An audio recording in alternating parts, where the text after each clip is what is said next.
सोच रही हूँ, पुत्र की माता को संभवतः इतना नहीं सोचना पड़ता है जितना पुत्री की माता को सोचना पड़ता है। माता पुत्र की हो अथवा पुत्री की, संतान के लिए सोचना तो लगा ही रहता है महारानी जी।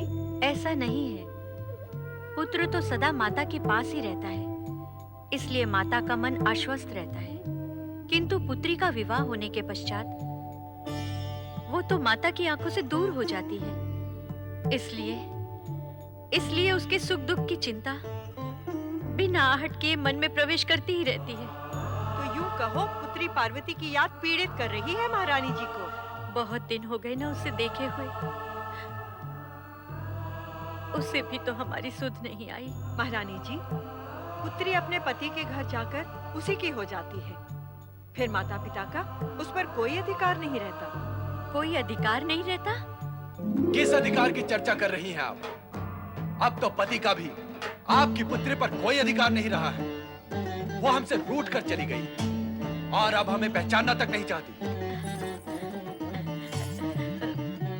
पधारे कैलाशपति, बहुत समय के पश्चात आपका हमारे यहाँ आगमन हुआ है। अच्छा हुआ जो आपने हमें दर्शन दिए। हम आपको दर्शन देने नहीं, चेतावनी देने आए हैं। चेतावनी? कैसी चेतावनी? क्या किया है हमारी पुत्री ने? अपमान किया है अपने पति का। नहीं, पति का अपमान करने वाली नहीं है हमारी पुत्री। अर्थात हम झूठ बोल रहे हैं? नहीं, मेरा ये अभिप्राय नहीं है। मैं तो केवल यही कह रही हूँ कि पार्वती ऐसी अज्ञानता नहीं कर सकती।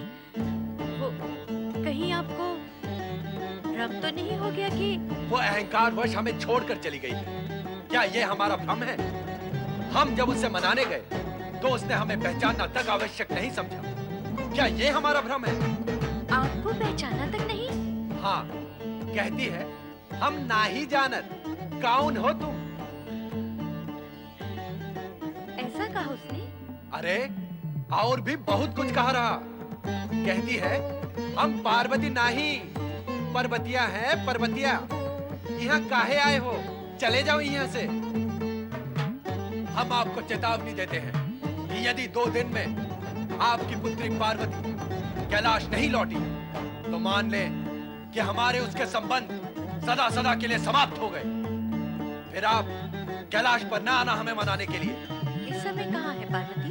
आप ही के राज्य के एक बनवासी बस्ती में, जहाँ वो स्वयं एक बनवासी कन्या बनी हुई है।